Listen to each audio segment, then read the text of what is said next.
Back in Pomona, California, we're in Lori John's pits at the Jeep Auto Parts Winternationals. They're preparing her top fuel dragster for the final, but Lori John is making herself very available to her public, Don Garlitz. Yeah, she signs autographs on one end of the pits and then runs down to the other end and signs. She stays real busy. She doesn't work on the car. There's a lot of work going on in this car right now, but she is definitely giving the fans a thrill. It's time for our first professional final pro stock. And the team in the near lane, Jerry Ekman, car owner Bill Orndorff, has had an extra strain on them.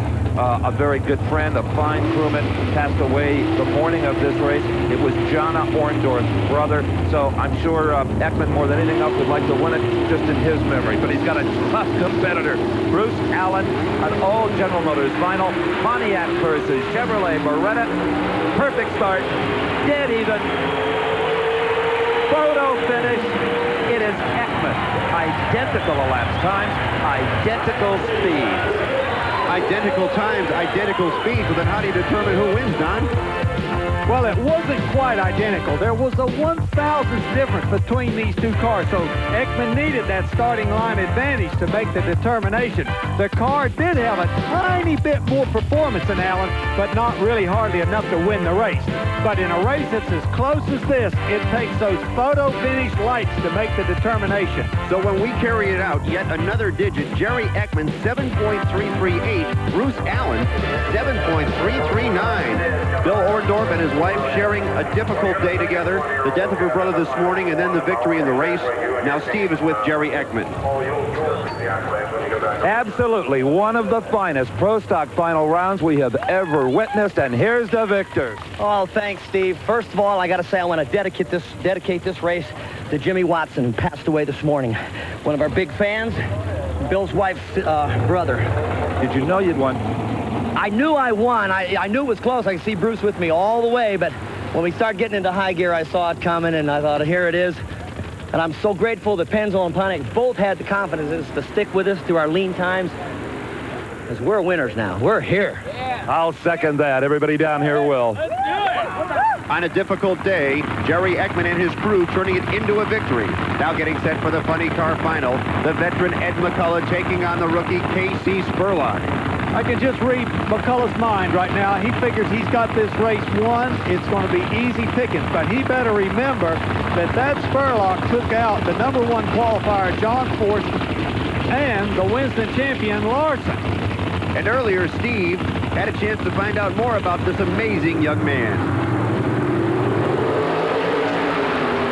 No, there's nothing wrong with your television set, and we have not switched venues to winged outlaw sprint car racing. The story is Casey Spurlock's family are the leading builders of sprint cars. Why did their one and only little boy go straight racing? I guess because I've been around it all my life, I had to go do something different. It sure would have been cheaper to go sprint car racing, that's for sure. Is it with your family's support and encouragement? Very much so. Without them, there's no way I could do this. This year, we're without a major sponsor. We have a lot of help from our associate sponsors. But without Mom and Dad, there's no way I could be out here. Casey Spurlock and Ed McCullough in the finals of Funny Car.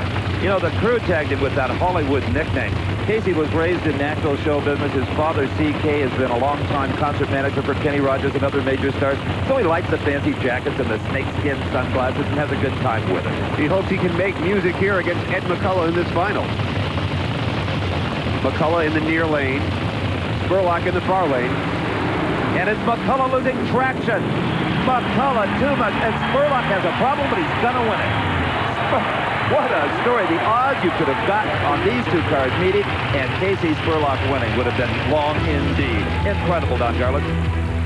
Well, the race hardly got started, and Ed McCullough lost traction. And as I said earlier, you don't win many drag races today when you lose traction. And it was a good thing, too, for Spurlock, because he barely got down the racetrack, and the supercharger belt, like we saw earlier on Perdone's car, flies off the car, the flames go out, and no power. Steve is with the new Funny Car champ. This is the stuff that dreams are made of. Casey Spurlock, Winternationals champion. Steve, thanks. Again, I've got to thank all my guys, Ronnie Swearingen, my crew chief, all the guys. They've worked so hard for this. Our sponsors, when nobody else believed in us, my mom and dad, Oakley, Adidas, they believed in us enough to get behind this race car, and we just paid them back. I couldn't be happier. When do you think this is finally going to sink in? Probably sometime tomorrow. Congratulations. Thank you, Steve. A magical day for the underdogs. K.C. Spurlock taking the funny car title. Jerry Ekman winning the Pro Stock division. The question is now, will it continue in Top Fuel? Will it be the veteran Dick LaHaye, who has captured 14 national events and 1 Winston championship, or the underdog, Lori Johns? In her first final round appearance, will she become just the 3rd woman ever to win a Nitro Class championship? We'll be back. Back in Pomona, the celebration continues at the far end of the track. K.C. Spurlock and crew enjoying and savoring the moment. His first funny car championship. But on the track, it is time for the finals of Top Fuel, Dick LaHaye and Lori Johns. Well, you know, only 2 women have ever won a Nitro Fuel championship. Shirley Muldowney has won 18 races, and back in 1982, a lady named Lucille Lee won the Southern Nationals. But other than that, it's been an all-men show in Top Fuel. And you would think that would give LaHaye a lot of confidence, but I'm sure he's very concerned about Lori Johns sitting over there in the other lane. He doesn't trust her. Lori Johns has been to the dance a number of times, but never had the honor of the last one, never to the finals, and never winning it. You know Lori Johns has to be feeling the pressure now, and it's a family affair when it comes to the Johns. Usually both her mom and dad travel with her throughout the drag racing season, but on this day, only Lori's mom is aboard, and Steve spent some time with her earlier. Julia, any mother frets watching her daughter compete in any sport, but this has got to be incredible on you. It is incredible. I am so excited right now because she's in her first final, but I get so nervous on the way up there. I keep thinking, you know, this can go wrong, maybe the parachutes won't come out, but I am really happy for Lori. She's gone through a lot, and I'm real happy for her to go through this. Lori Johns' mom referring to the long road she took to get to her very first final. Dick LaHaye, exactly twice the age of Lori Johns. But in this sport, as we've seen today, age means absolutely nothing. How quick and how fast can you cover 1,320 feet?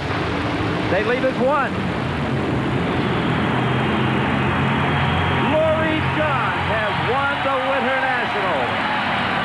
Lori Johns becomes only the 3rd woman to ever win in the Kings of the Sport Top Fuel Dragsters.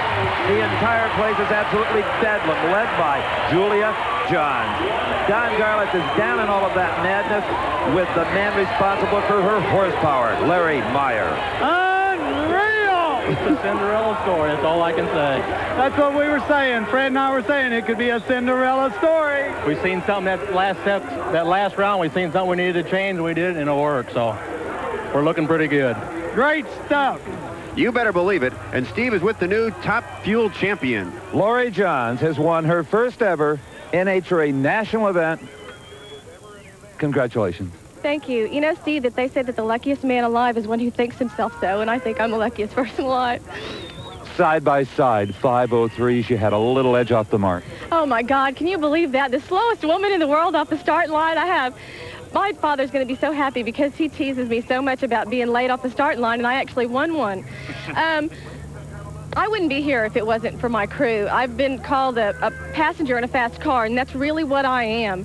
And I don't really have anything to do with this car other than I ride in it. And the people that deserve the credit are Larry Meyer, my crew chief, Ronnie Woods, Ted Fasting, my father, Terry Johns, and we wouldn't be here at all without the people at Jolly Rancher. They put us here. Does it feel as good as you always imagined it might?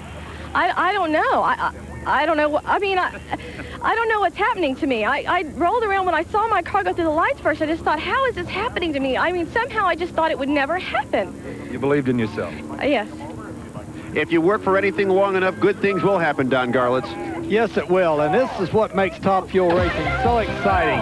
Watch this start. The cars are like they're welded together. They leave the line together. Look at the front wheels on Lori Johns' car. Just tippy-toeing, going down the strip, just barely keeping enough traction on those front wheels to control that car. The cars at half track are still tied together, but at the end, that tiny little bit of difference made Lori Johns the winner. Lori has been named the Goodyear driver of the race and will therefore have $1,000 donated in her name to the Special Equipment Manufacturers Association Scholarship Fund. For Big Daddy Don Garlits and Steve Evans, this is Fred Rogan on a day of upsets, saying so long from the Cheap Auto Parts Winternationals in Pomona, California. This NBC Sports Special has been brought to you by Budweiser. Beechwood Age for that clean, crisp taste. This Bud's for you. By Ford Motorcraft. Get the peace of mind of doing it right with the right parts.